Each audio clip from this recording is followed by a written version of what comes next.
Ladies and gentlemen, boys and girls, brothers and sisters, mothers and fathers, aunts and uncles and cousins, of course, and abuelos or abuelas, or if you prefer, grandmothers and grandfathers, and baseball fans everywhere, welcome to this edition of the Valley Baseball League podcast.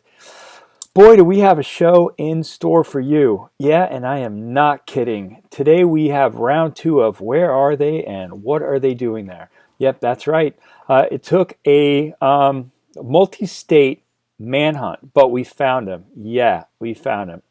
Erin Summers went and tracked down Rick Spiers, and she's going to bring that interview to you in just a few minutes. But before we do, we have to set the context. 2 days ago, we introduced you to Erin. You know she's got a lot of experience covering summer wood bat leagues. Yesterday, we set the stage in terms of context by bringing you the 2017 Northern Division game between the Strasburg Express and the Winchester Royals. As you are well aware, 6 guys, that's this many, or if you prefer this many, went pro from that Strasburg team. So the team that Rick faced in the championship round between the Charlottesville Tom Sox and the Strasburg Express was a formidable foe. Yeah, formidable foe. That's alliteration for you guys. All right, no extra charge. All right, so before we bring you Erin's interview with Rick, she worked hard to find that guy, by the way. She caught him. You'll see in a second. But before we do that, I want to set the context because Rick is a talented guy. He can hit and he can pitch. Went 4-0 on the mound and hit over 300. Let me give you a reminder from part 6, that's this many, or if you prefer this many, part 6 of our discussion with John Leonard and Joe Hartman about the all-decade team. Anyway, Joe, John, and I discussed that team, and here's a little replay of the part about the utility player. We got two more names. Right, two more players before we sign off on this all-decade team. These are the utility players. Now, tell us again what your definition of the utility player is. This is actually important. Yeah. Some people look at utility and they think that's somebody that plays a lot of different positions on the field. In the Valley League, and the way these awards are given out at the end of the year, it's usually a guy that is both a hitter and a pitcher. So that's how we looked at utility here. So they had to perform both at the plate and on the bump to be considered. But the first team all utility he's a legend in the Valley. It's Brandon Quaranta. He played in Strasburg in 2016 and 17. Brandon is just a big, strong first baseman, and then he was a reliever for the Express as well. So in 2016, so he had 2 seasons. In 16, he hit 375, 425, 713. He didn't play the whole season, so he only had 80 at bats. But on the mound, he didn't give up an earned run in about 8 innings pitched. Then in 2017, when he came back, and note you recognize that the Express were good in both of these seasons, right? In no small part because of Brandon. In 2017, he hit 331, 448, 623 in 151 at-bats, double figures, doubles, and home runs. And then on the pitching side, he threw a lot more. He had an ERA of 159, had 4 saves, and a 0.99 whip in 11 1/3 innings. So while he didn't have a huge amount of time on the mound, he still was very good when he was there. He definitely made his mark. And he was the reason that Strasburg, he was one of the reasons that Strasburg was so good in those 2 seasons. Mm-hmm.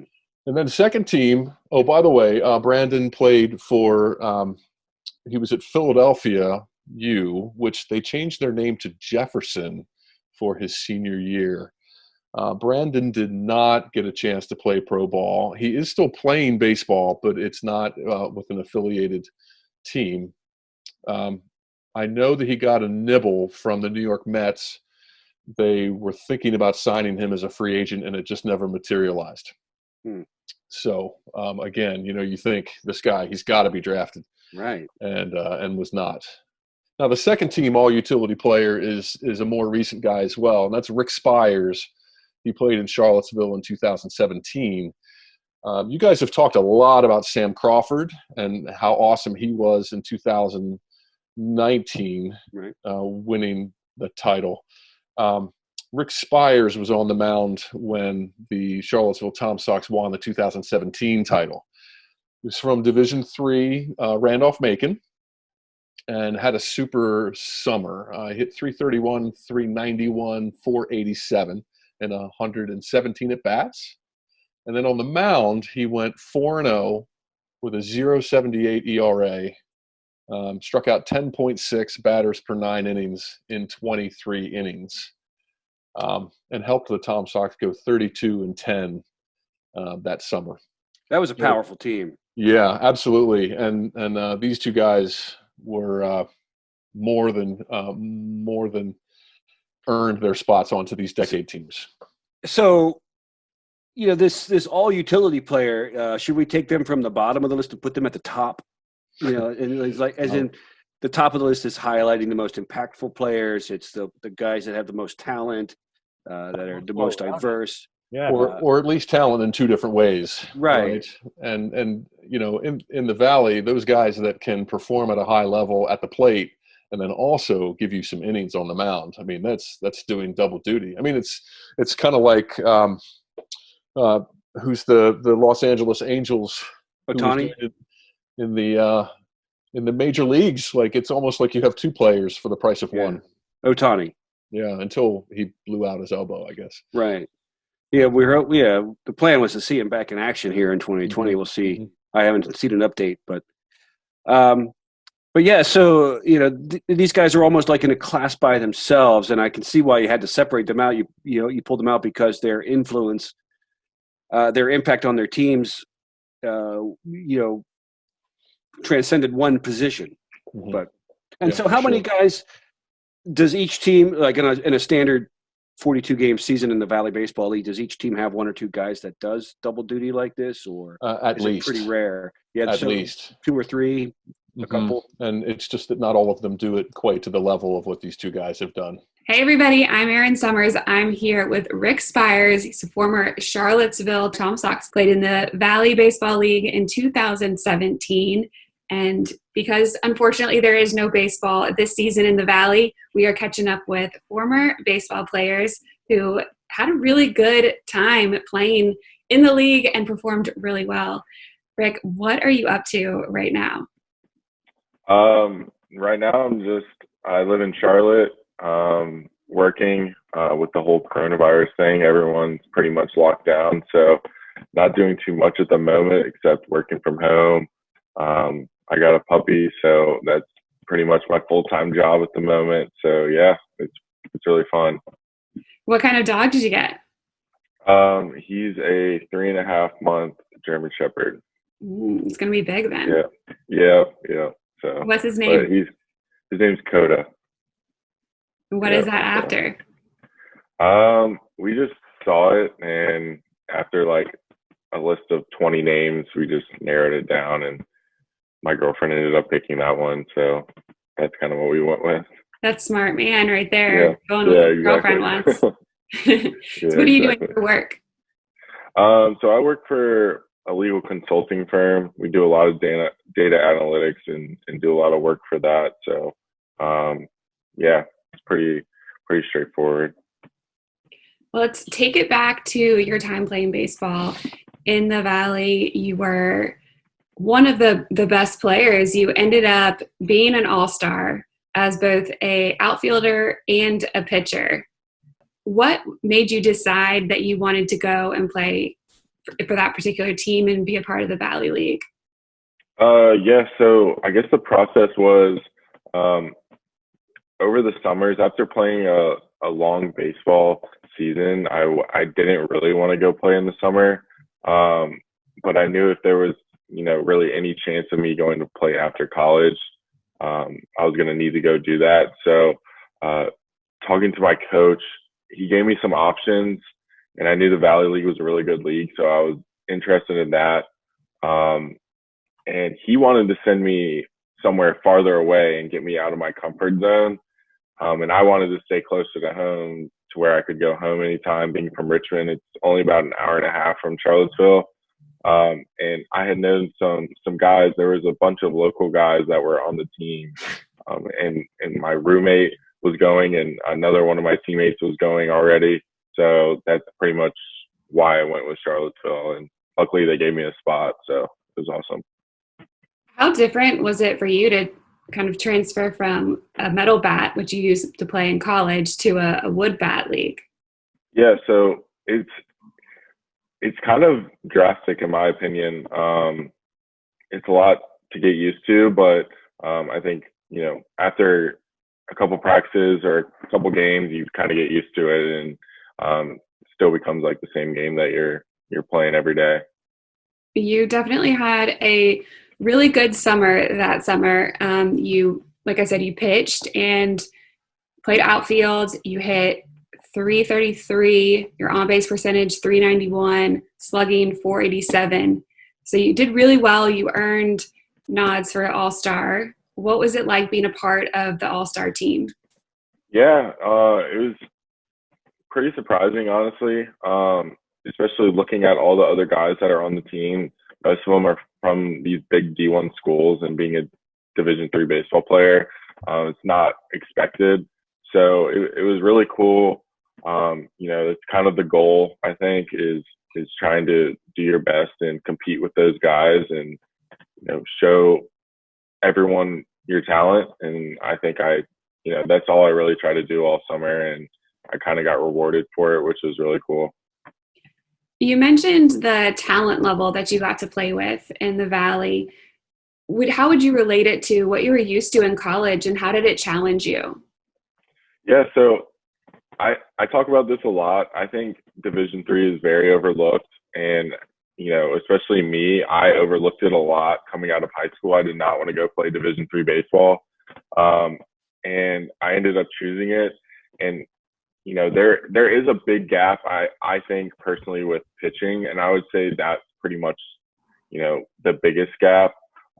You're not going to see these guys that are throwing low 90s every single day. You might see it once in a while, but I would say that's the biggest difference. But as far as talent gap, there's a lot of good Division III baseball players that get overlooked, and I think as a whole, Division III baseball gets overlooked. And there's a lot of guys in that league that year specifically that did very well, and I think a lot of people talking to these big Division I players, I think it surprised them, and I think we got a lot more respect for what we do every day and the talent that we had. So it was really cool.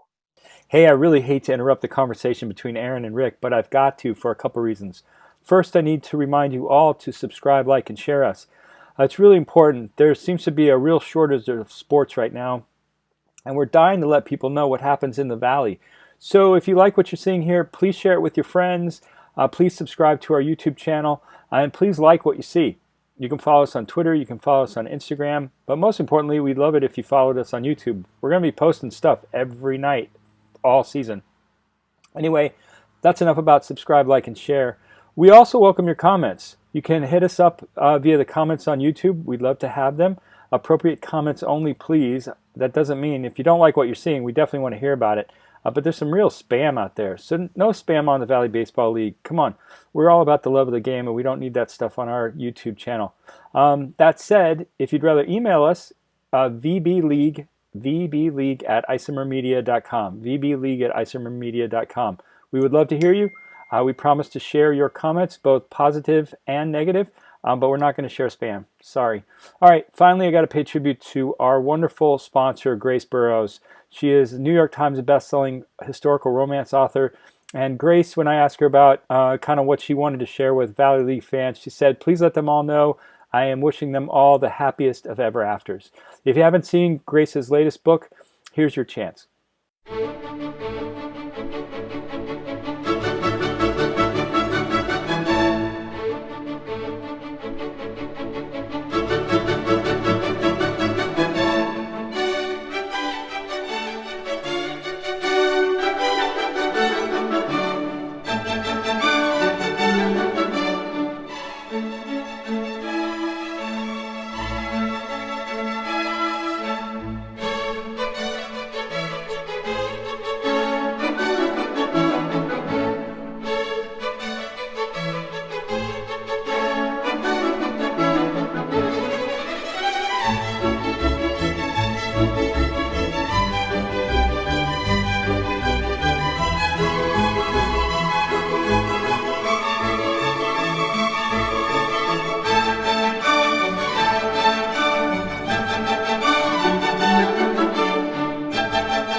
enough about subscribe, like, and share. You know our email address. We'd love to hear from you, and you know everything there is to know about Grace. If you're feeling kind of short on that topic, please go to graceburrows.com.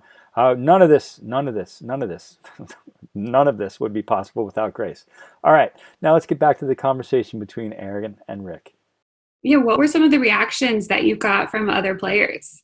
Yeah, it was pretty funny. I guess one story, I guess I wasn't like the hardest thrower or anything, but on the team by far. But I was pitching one day, and one of the guys was talking to one of my friends in the dugout, and he was kind of just like, "Dang, he throws pretty hard for a D3 player." And it's like, I mean, it's kind of cool, honestly. I think, a lot of the guys just like talking is like, yeah, I kind of have more respect for you and like the Division III players. Like, I didn't know that, guys had talent like that in, your division. So it's pretty cool. How valuable was that experience and being able to play against players of that caliber for your development as a player? Yeah, it was awesome. I pretty much just enjoyed it. I knew I could play at that level. And, I already knew from players that do play in D1 that, a lot of D3 players could step up and play in those leagues and compete with those guys. So I really just tried to enjoy it. There wasn't really any pressure to do that or anything. So, what were some of your favorite memories from that 2017 season? Yeah, there was a ton of memories. I would say, the first memory I probably had was hitting a home run in the first game. The first game of the season is kind of nerve-wracking. No guys have really played with each other. You don't really know what to expect. So I hit a home run to start off the season, and that was the first hit for our team. That was pretty cool. I would say another memory was our owner of the Tom Sox took us out to his lake that he has and had all the guys and the families and, everyone there. It was an amazing place, and it was an amazing time.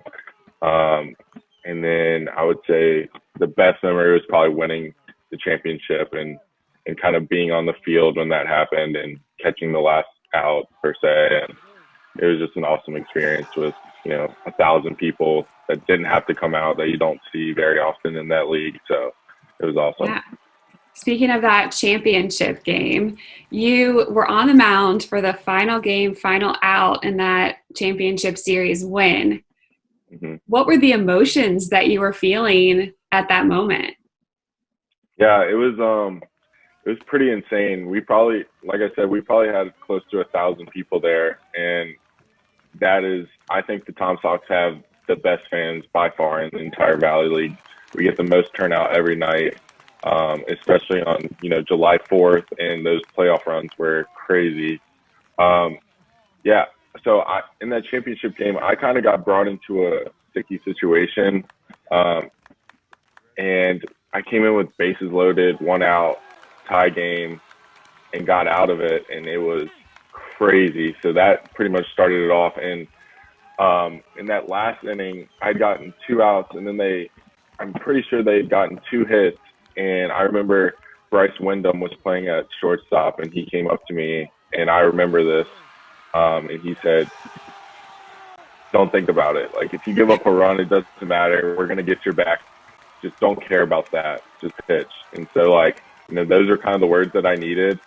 And the guy I got out actually was our second baseman at Randolph-Macon. So it was kind of funny.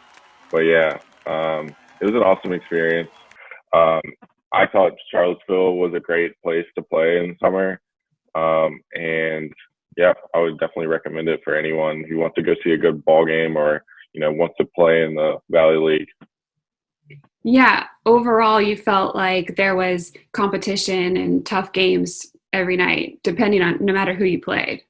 Yeah, exactly. And then Charlottesville as a whole is just a great city, and a great place to be, in the summer or anytime really. So Well, recently they came out with the all-decade teams for the Valley Baseball, and it goes from 2010 to 2019. So a ton of players that have come through and played, and you were selected on the All Valley second team for your performance that summer in 2017 as a utility player, since you played on the field and pitched, did very well, batting as well. Having that recognition so many years later among so many players that have come through, how excited were you? Yeah, it was pretty cool. I guess I saw it because someone tagged me in it on Facebook, the article. So that's kind of how I saw it. But yeah, after reading all the names that are on the list, it's pretty awesome. And, just playing a short season there in 2017 and getting the recognition for that is pretty cool. So. You had a lot of accolades in your playing career. You were all conference several times at Randolph-Macon. How did your summer and the awards that you won that season, the championship, stack up in your baseball career? Yeah, I think it was pretty cool. I did well for myself in my career at Randolph-Macon. But I think the biggest part I took away from it is going into, after winning the championship in 2017, going into my senior season at Randolph-Macon, it really showed me, what it takes to win a really tough championship, which was, one of the best leagues in the country. So taking that back to school, and then we ended up going to the World Series for Division III baseball. So, I mean, that really prepared me a lot for that, the pressures that it takes to get there, and, the hard work and effort that it takes to be in those situations. So, yeah. Before you went to college, before you went to Randolph-Macon, you did very well in high school as well, but you played baseball and volleyball. Yeah. Tell me about playing volleyball in high school. Yeah, so it was pretty funny. The reason I started playing volleyball, I was going to play football. A couple of my friends were going to go play football our junior year, and I didn't get my physical in time, so I couldn't go try out for football. But the volleyball tryouts were the next week, so I kind of, my dad had played volleyball growing up, so I was familiar with it. So I just went out, and I was honestly pretty naturally good at it. So just stuck with it, and it honestly turned out to be, one of my favorite sports. It still is one of my favorite sports today. So it was pretty cool. That's awesome. How did volleyball help with baseball? I know they always say you're supposed to play multiple sports to be better developed as an athlete. I think, in volleyball, there's a lot of teamwork, and you're depending on a lot of other people. And I think that can also work for baseball as well. So. At the end of your senior season, kind of what were the decisions that you had to make coming out of college? Well, obviously I was hoping to move on to the next level. Unfortunately, I think some injuries kept me from that. I got an injury in my shoulder my senior season, so that kind of took away a little bit from me. But, I was happy about the way it ended, and, I got to see a couple of my teammates go to the next level, which was amazing. And I got to see some of my Tom Sox players go to the next level. So that really was rewarding, no regrets for my career, and there wasn't any, sad moments. It was just, looking back at all the memories, it was awesome. Looking back on your baseball career, what are some of the highlights overall? Yeah, so I would say probably, looking back all the way to my high school days, just playing with my best friends every day. Those are probably the best memories that I still have. Going into college, winning Rookie of the Year my freshman year was really cool. And then winning the ODAC tournament my sophomore year was amazing. And making that regional run, because I think that really helped us our senior year, knowing, what it took to go there and to win it was a big deal. And then obviously my senior year going to the Division III World Series was an amazing experience. And that's always your goal. We were one win away from playing in a championship and possibly winning a national championship. So it was an amazing experience. And, some my best friends today are from that team. So how often do you talk to some of your college teammates and then some of your Tom Sox teammates? yeah, so my college teammates, we talk every day. So we're like in a bunch of different group chats. So Sure. we're talking constantly. Like I said, they're still my best friends today. And even if I live in Charlotte and they're all in the Richmond area, like we're always cracking jokes, and it's really not missing a beat when we are together. So yeah, we talk every day. And then the Tom Sox teammates, I haven't talked to a bunch of guys in a while, but we follow each other on social media, and we kind of keep up with each other that way. I see some of the guys, Michael Daly, and Connor Gillespie sometimes if I'm in the Richmond area. Mm-hmm. But other than that, yeah, I think we just keep up with each other more social media wise. Sure. Who was your most influential person throughout your baseball career? Oh, that's a good question. I think my most influential person was probably my dad or my mom. Honestly, my parents, they really, wanted me to strive to be the best that I could. They never put any pressure on me to do anything that I didn't want to do.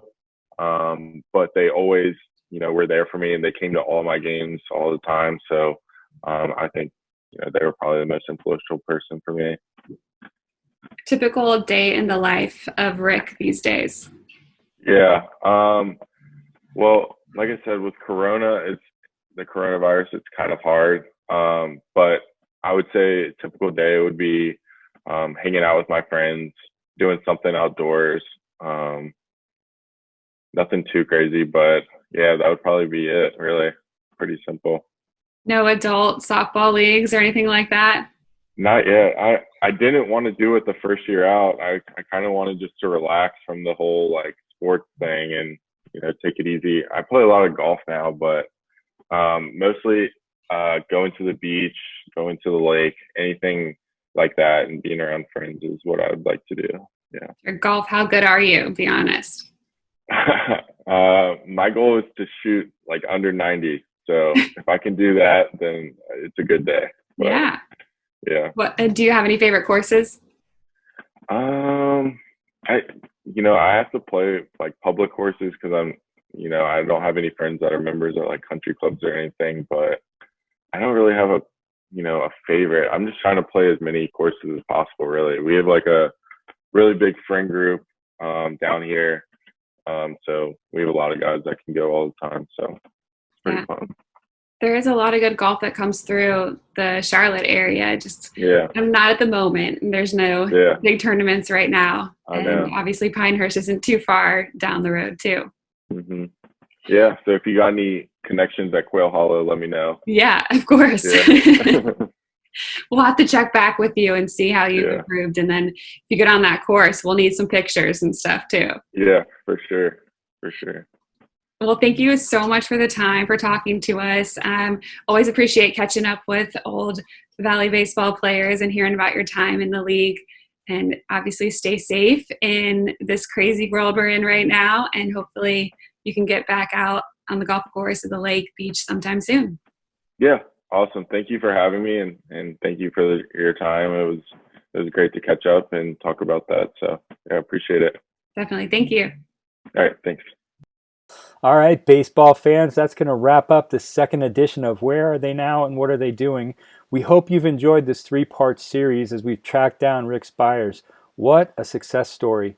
Anyway, there's more to come. In our third edition of Where Are They Now and What Are They Doing, we're going to talk to Michael Walensky. Talk about, I'll just put it this way. John Leonard refers to Michael as Valley Baseball League royalty. If you don't know his story, start watching for that podcast. We'll be putting it up soon. But before we do that, we're going to do a two-part series on kind of the minor leagues. Part of the job of our BBL league is to prepare these players. Brian O'Connor from UVA calls it a baseball internship. Our job here is to prepare these players and give them a look at what life is like in the major leagues. As part of that, many of these players will come out of our leagues. You just saw a couple of episodes ago, we had the 2017 Northern Division Championships between the Strasburg Express and the Winchester Royals. 6 players off, that's this many. off the Strasburg Express team came off that 2017 team and turned pro. So we're going to paint a picture for what the pro life of a baseball player looks like. We're going to, thanks to Erin, we're going to give you a glimpse of the Savannah Bananas.